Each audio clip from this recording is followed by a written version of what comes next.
Hello there, this is Brother Josh. We're gonna be discussing about how to solve a situation of whereby your car is overheating, and it's a 2011 Dodge Challenger. Challenge me. 3.6. It's a 3.6, and so your car is overheating. And what are some of the basic things you can do if you are just somebody with basic knowledge? Is go for the fan.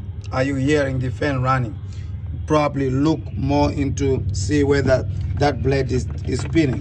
If it's spinning, then that means the cooling fan is trying to cool your engine, but it's not cooling. Then, because what tells you whether it is overheating is your temperature gauge might be reading high, and that tells you it's overheating. Or sometimes that temperature gauge in there might be right in the middle, and up here by the tank, expansion tank or overflow tank, steam is coming through that hose there. So that tells you something is not right. The car is overheating. Okay, the number one thing you can go on to do is try and reach to the bottom hose, top hose. This is your top radiator hose here. This is your thermostat housing here. This thermostat controls the flow of your coolant. It opens at a specific time and allows your coolant to go to the radiator for cooling. And it closes as soon as cold water or warm water is passing by. That warm water is going to heat up your thermostat, cool down your thermostat, and it closes. Okay, so now that you know the thermostat, right? On the thermostat housing, you have a bleed nipple, that one there. It may show that the system is full, but look at this here. When you open the nipple, now I have a tray at the bottom to catch the coolant. You open it, you see, look, the coolant went down, and yet there's no coolant coming out here. It's because you may think like nothing was coming out. Air was coming out. Look at that air bubbling out. Okay, look at that. You see that? I'm bleeding as I'm doing this. Making sure that you keep the tank full. You keep on bleeding it. You get to a time whereby you no longer have air bubbles coming out. Then you shut it up. When you close it, then you start your car.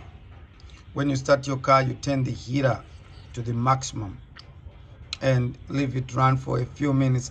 If the system is completely bled, as soon as you cut the heater on, you're gonna get heat coming through. But if it takes a little while for the heat to start blowing in the car, that means there's still air in the system. You need to continue bleeding it and topping up at your tank, on your tank here.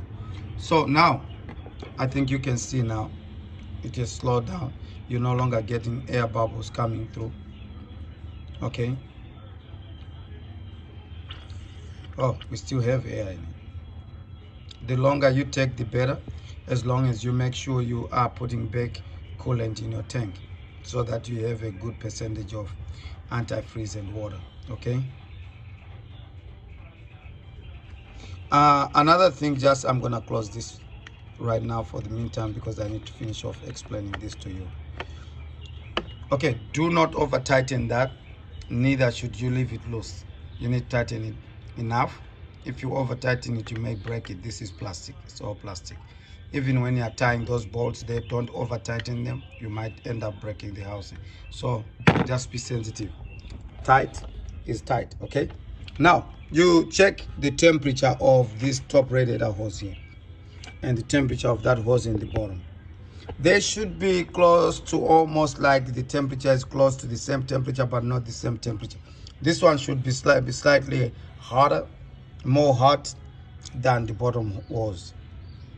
But if you are going to have, let's say the bottom hose is cold to touch or very warm, barely warm to touch, and yet this hose at the top here is very hot, that tells you the thermostat is not opening. The thermostat is stuck in a closed position. Now, what could you do? Suppose your thermostat went out on you when you were on a trip. What could you do? What you could do really is very easy.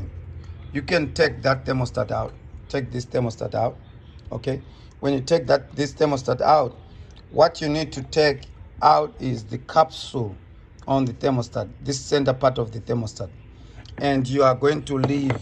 You need to leave. Do you see this piece here of the thermostat in the back here? You're gonna leave it in place. Why? It's because that controls the flow of your coolant.